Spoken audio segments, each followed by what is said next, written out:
Do the men's soccer team finally take home the Milwaukee Cup? Plus, the volleyball team takes on two ranked teams. Thank you for joining us. Golden Eagle Sports Report starts right now. Slam! Dunk! Oh, that's a poster.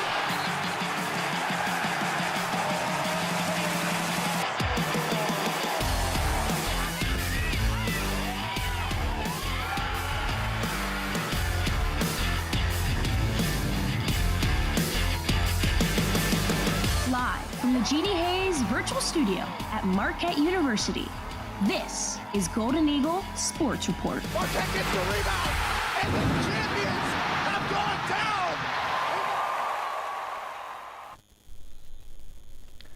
Good evening, everyone. I'm Brian Wilson. And I'm Layla Hudson. The classic Milwaukee Cup rivalry match between Marquette and University of Wisconsin-Milwaukee took to the field on Tuesday night. The men's soccer team travels 15 minutes across town to take on the Panthers at UW-Milwaukee. The first half opens and Not much happens. Both teams combined for 12 total shots at the end of the first half in an uneventful start to the Milwaukee Cup. with the second half, both teams flip the script. Marquette opens the scoring in the 49th minute when sophomore midfielder Grant Locker slips one past the goalie. But the Panthers are quick to pounce back and score a goal of their own nearly 9 minutes later. And then 20 minutes later, the Panthers strike again, taking the lead with a little over 10 minutes left in the game. But sophomore forward Mads Conrad Horrigan responds for a Marquette a minute later to tie the game. And Layla, 2 minutes after the tying goal, senior defender Tristan Stan Stevens delivers a Marquette miracle. Runasad Stevens finds a rebound and puts the game away. Take a look. Stoka. Dryden down front. That goes into the goal. Tristan Runestad Stevens. That comes here in the 83rd.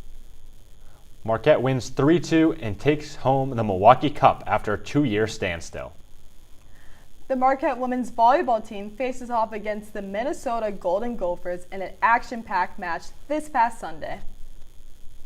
Marquette and Minnesota battled it out in the first set, with both teams trading blows. Minnesota takes the first set 28-26. Meanwhile, the second set was just as competitive, though the Gophers pulled away 25-21. Finally, the third set stayed on theme competition-wise, though the Golden Eagles fell to Minnesota 25-21. Marquette fell to Minnesota in a sweep, 3-0. Natalie Ring and Hattie Bray led the scoring for the Golden Eagles with 18 and 12 kills respectively. Marquette opens Big East play against Providence tomorrow at 7 p.m. at the Owl. A little bit of lightning won't stop these Butler Bulldogs from marching on to Valley Fields. Well, kinda. After a 40-minute delay, the women's soccer team looks to defend their turf.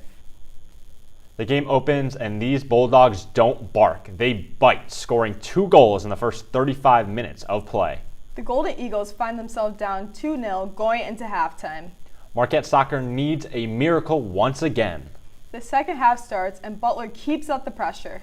But the Golden Eagles have other plans and score their first goal of the match.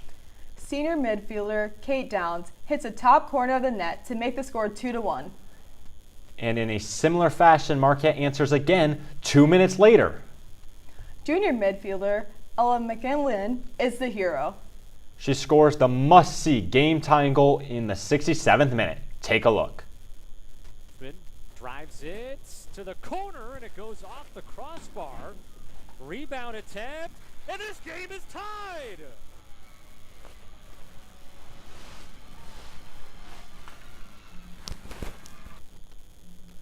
The game ends in a 2-2 draw. The women's soccer team continues Big East play this Saturday when they travel to Omaha to take on Creighton. And now, after 3 ranked tests, there are a lot of questions surrounding the women's volleyball team. So with that, we welcome InSports audio producer Trevor Hilson for some insight on the team. Thanks for joining us, Trevor. Thank you for having me on. So, Marquette is coming off a 3-game stretch versus 3 top 15 opponents. Marquette went 1-2 during that period and now has a record of 6-4. Heading into Big East play, what needs to change for Marquette? Yeah, I think change can happen on both sides of the ball. Starting with offense, against Wisconsin, there really wasn't much secondary attacking outside of Natalie Ring. We know what she's capable of. She's the leading hitter on this team. However, in the win against Florida on Friday, that really changed. Elena Radiff came off of a tough Wednesday with something to prove. She had 10 kills. Hattie Bray, the lone returning starter for Marquette, had 6 kills and 4 blocks. And first-year Emma Parks added 8 kills as well.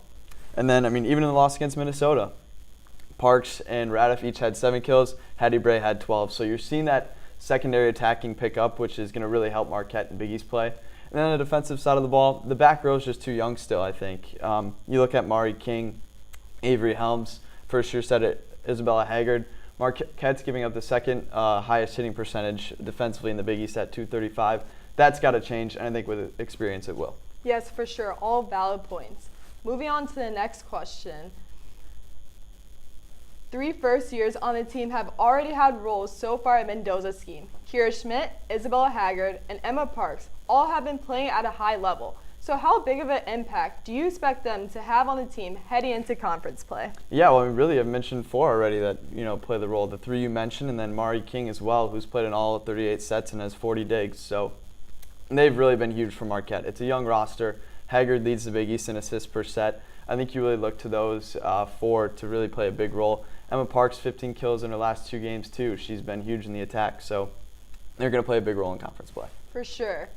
And then senior outside hitter Natalie Ring is having a career season so far. She leads the team in kills with 179 and by a large margin too. Is Ring on Big East Player of the Year this year? Yeah, no doubt she's on Big East Player of the Year watch. Like you said, leads the team in kills. She's 3rd in the Big East in kills, leads the conference in kills per set and points per set. So, Natalie Ring's doing it all. Like Jack Albright and I talked about on the broadcast on Friday, she used to be known as just a power hitter, but she's added a little finesse to her game lately, and we saw that in the win on Friday, and it's going to be huge for her in conference play. Yeah, she is very talented. This team had quite some ups and downs early in this season. Whether it's choking a lead to Ball State or sweeping number 15 Florida, this team is kind of all over the place. So Trevor, which game best speaks for this team? Is this team a competitive, or do they lack grit? No, they're 100% competitive. You just look at the game on Sunday against Minnesota. They battled in every set. They had a 19-15 lead in the first. They had a 13-12 lead in the third. Minnesota's top 12 team in the country. They're a great program. The sweep against Florida was big too. Obviously, there's a little added, extra emphasis on beating Ryan Tice when he returns to Milwaukee. This team is more than competitive. I think they're going to do just fine in the Big East. Yes, the game against Minnesota was very close. Marquette starts conference play versus Providence tomorrow night at the Owl. So Trevor, how does Marquette match up against the Friars? Yeah, look, I think they're going to match up okay. Again, it comes down to, does the secondary offense show up, and can you limit the mistakes? They've been a little iffy on attack errors. They're not hitting too well. And can you clean up the defense too? You got to force Providence to make some mistakes and get some digs. So we'll see. I think Marquette's going to be just fine. Yeah, I agree as well. With it being the first year in Mendoza era, where do you see this team finishing this season? Yeah, they're totally going to make the Big East tournament. We're really going to see what they look like against Creighton next week. I think that's the real key tell as to where they'll finish in the conference. I think the tournament's a no doubt. And hey, you never know who plays their best volleyball when it matters most. So I think look to that Creighton game. We'll really see what Marquette looks like against a good conference opponent. Creighton's a very good volleyball team. And yeah, I think they're going to be just fine. They're going to be a very telling game. Yeah, for sure. Is a postseason tournament appearance likely? Yeah, Yeah. Yep. Trevor, thank you so much for your time, but that's all we have for you tonight. Coming up next on Golden Eagle Sports Report, Ryan Tice makes his return to the 4-on-4. Plus, tennis is hitting the courts. Stick around for all that and more after this quick break. So, I just moved in with this family, and it's embarrassing. The little one, he likes to go outside and crawl around in the giant litter box. I don't know what he's doing. I was born and I knew how to use the litter box. Look at that. That's disgusting. Oh, poop already. You're making me nervous. Oh, okay, I can't look at this anymore. I really hope he grows out of this, for his sake.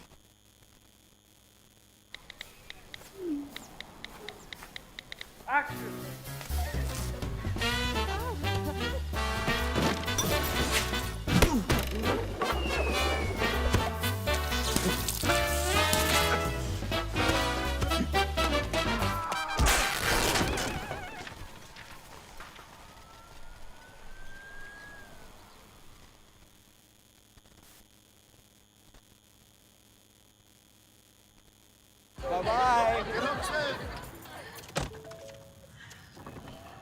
Hi. Hoping for a crisp breeze to help keep you alert. Oh, he took a sip of water too. That'll probably help. You were probably gonna turn down the radio too, so you could focus, right? Probably okay isn't okay. Right. If you see a warning sign, stop and call a cab, a car, or a friend. I think the water line is what really drove it home. I blew on him. Home fire drills give your family a plan of action. In a home fire, you may have less than 2 minutes to get out. So when you drill, show everyone 2 ways out of the house, pick a safe meeting spot, and get there in under 2 minutes. Then practice home fire drills at least twice a year. You can even make them fun. So everyone knows the sound and exactly what to do when they hear a smoke alarm. Go to ready.gov/fire drill and learn how to prepare your family for home fires.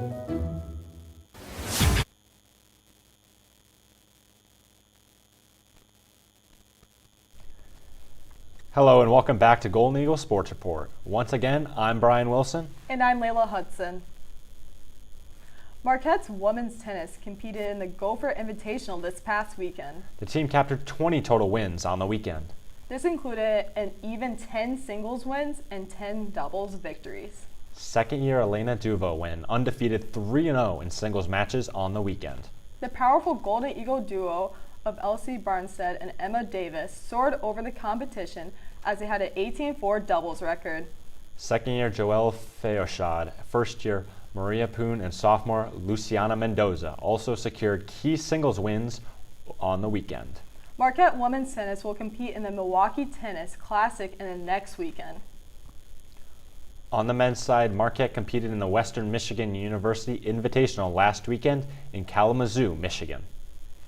The Golden Eagles took home victories in 3 singles matches and 1 doubles match. Fourth-year Blake Rodgner secured a singles victory in 3 sets and closed the tie-breaking set with a 10-6 victory. Second years Remy St. Laurent and Christian Bloguea championed the other 2 single victories on the weekend. Meanwhile, Rodgner and St. Laurent combined for a doubles win. This upcoming weekend, Marquette men's tennis will also compete in the Milwaukee Tennis Classic. Friday night at the Owl means game time for Marquette women's volleyball. Coming off a tough loss to the Wisconsin Badgers, the Golden Eagles look to bounce back against the 15th-ranked Florida Gators. Marquette comes out swinging as the graduate middle blocker Hattie Bray slams one home for easy points. Yet, Florida bounces right back with this electric kill from second-year Gator Jayla August. Early on, the Golden Eagles have no answer for the Gators' fast-paced, high-jumping offense, including this kill from Florida's Alex Roth. Still, the Golden Eagles sneak away with the first set off of a fantastic tip kill from Natalie Ring. As the Golden Eagles take set 1, they don't look back. Quality performances from graduate right side hitter Elena Radiff and freshman outside hitter Emma Parks powers Marquette forward. A few failed Florida comebacks later, the Golden Eagles pushed the ranked Gators to match point, where who else but Natalie Ring takes advantage. Ring's signature slam means victory for the Golden Eagles in a feel-good win over former Marquette coach Ryan Tice. Coming up this week, an exciting one for Marquette sports. Tomorrow, women's volleyball team opens up their Big East campaign versus Providence at 7 p.m. at the Owl. Also this weekend, both men's and women's tennis will compete in the Milwaukee Tennis Classic. In more Big East fun, Marquette's women's soccer team heads to Omaha, where they will take on the Creighton Blue Jays on Saturday. And continuing their Big East gauntlet, women's soccer will host the St. John's Red Storm at Valley Fields on Wednesday. Coming up next, is Jackson Dart the answer? Plus, is Houston heading for a heartbreak? Stick around and find out after this quick break.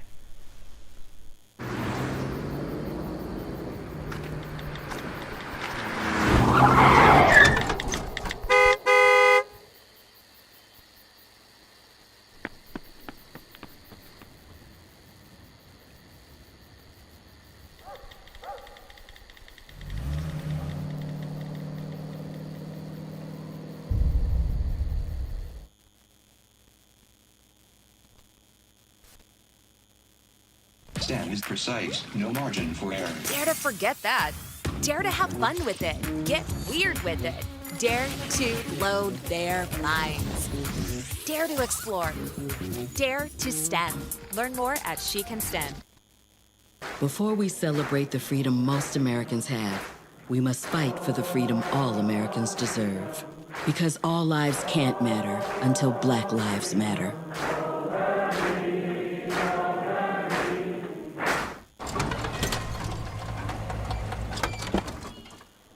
Leah, did you put a new dent in that? This one? No. Were you texting and driving again? Yes. Hi, Leah. Hi, Dad. Sorry about your bumper.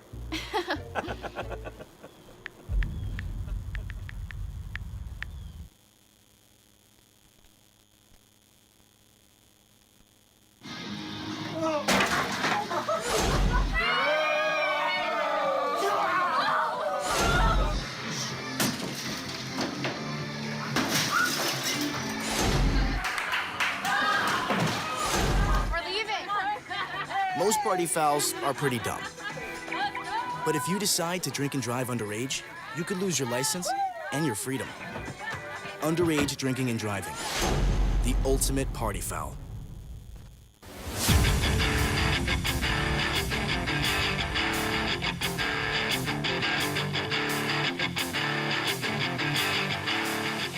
Hello, and welcome back to Studio 7 as we discuss the latest NFL buzz. Let's kick this off. Starting off in New York, where the Giants head coach Brian Daboll makes a quarterback change. Rookie first-round pick Jackson Dart will make his official NFL debut against the high-flying Chargers defense. Dart was considered a raw prospect coming out of Ole Miss. So are the Giants throwing him into the fire, or is this change a bullseye for the G-men? Ben?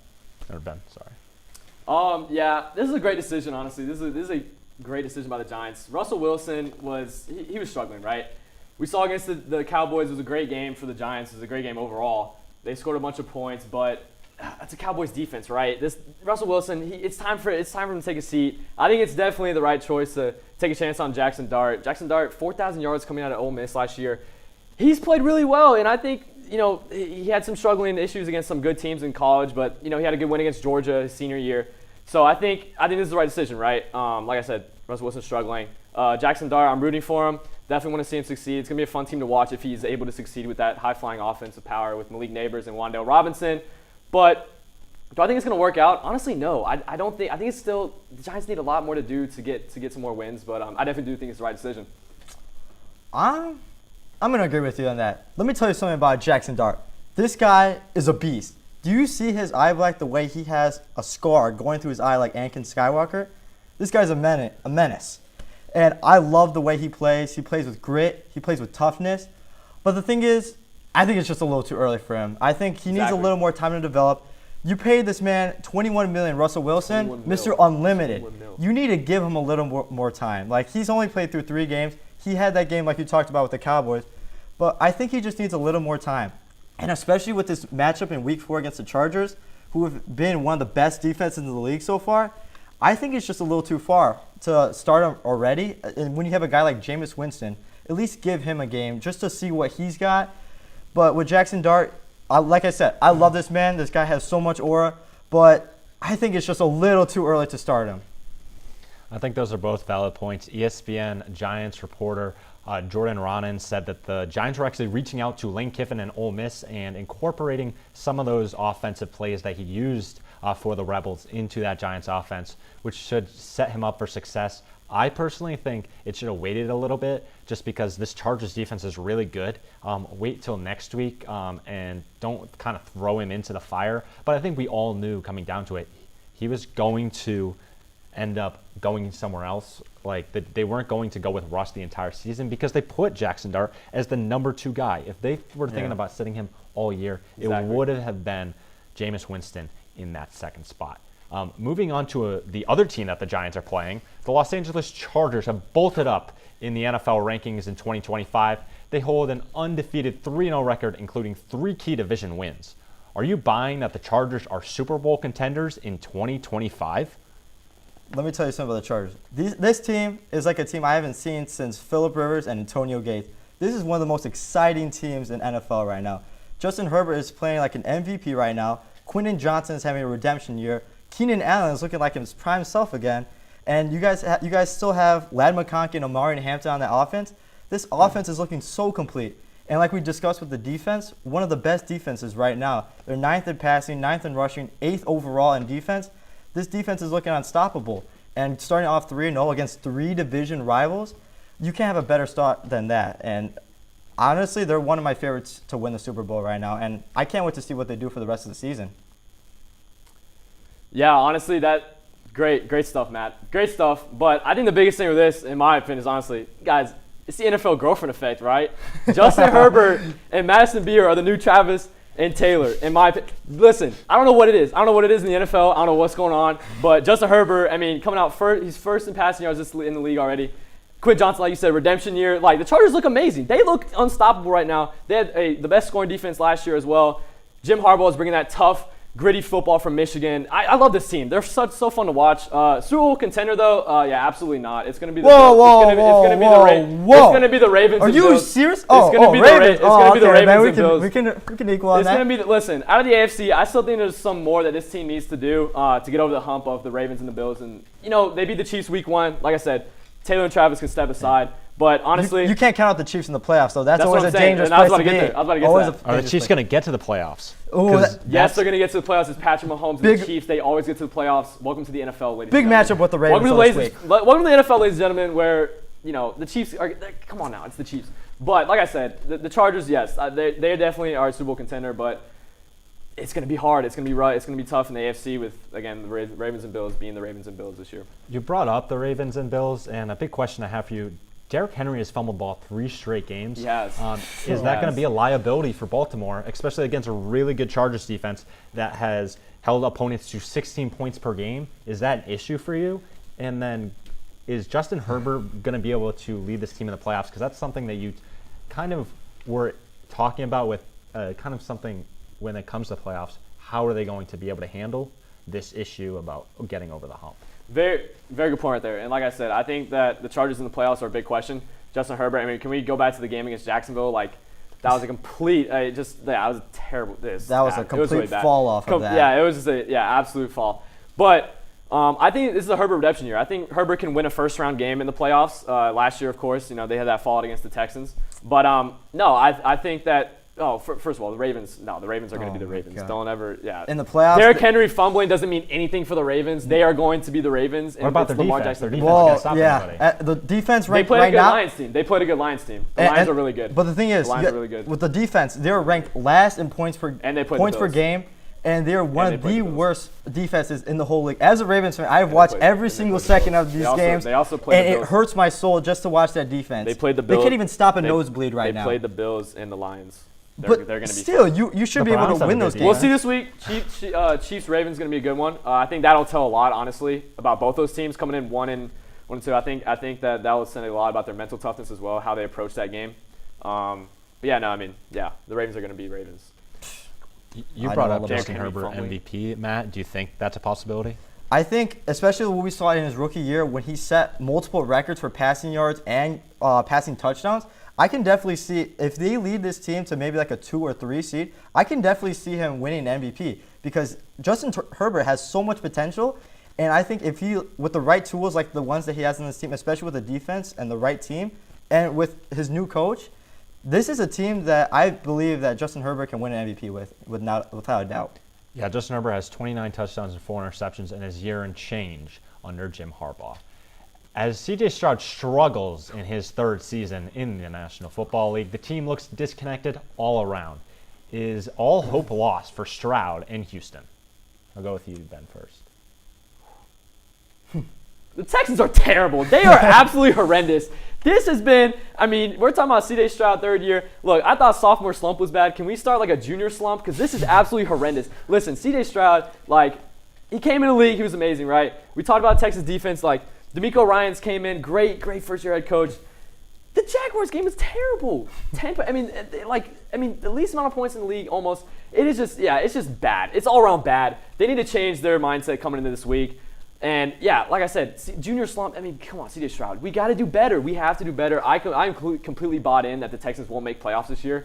And yeah, I mean, they're in a tough division. The Colts are doing good, and that Jacksonville defense looks amazing this year. So it's going to be hard for the Texans to get in the playoffs, in my opinion. Ben, we need to call NASA because Houston, there is a freaking problem. There's right? a big problem. There is a big problem. There's a CJ big Stroud problem. is looking like one of the worst quarterbacks in the league right now. This is awful. He has 2 touchdowns and 3 interceptions in 3 games. Are we serious? 5 turnovers total? Like, this is unacceptable. Offensive line is bad.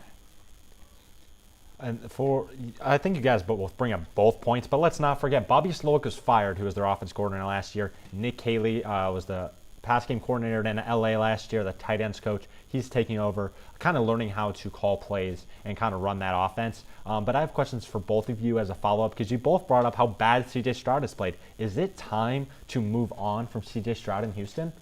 No, I don't think it is.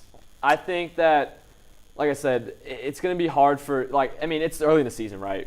We've been talking about that. We always mention it's early in the season. It's hard to make these opinions on these guys. But come on now. CJ Stroud's going to be fine, I think. It's O-line problems. There has been O-line problems. I think DeMeco Ryans a great coach. I think that they'll figure it out as they go. But like I said, it's going to be hard to get some wins this year in that tough division and make the playoffs. But no, it's not time to move on from CJ Stroud, even though it's just a bad 2 years, bad 2 year stretch. It's hard. I think it's hard for a young quarterback to come in super successful his first year and kind of have the mental stability to keep going and keep that up because you want to hit an expectation after you having a breakout first year. So no, I don't think it's time to move on yet. I absolutely agree with you, Ben, because when you look at it, Joe Mixon is also going to be coming back in a few weeks. Mm-hmm. Their defense is ranked 4th in PFF before the season. They have a solid team, and I think it's a little too early to give up on the Texans just yet. Obviously, they're having a horrible start, but I think it's just a little too early, especially with CJ Stroud. He's shown he has great potential, without a doubt, like I said. And I think he can be, with the right weapons like Nico Collins, I think they can have a good success with their team.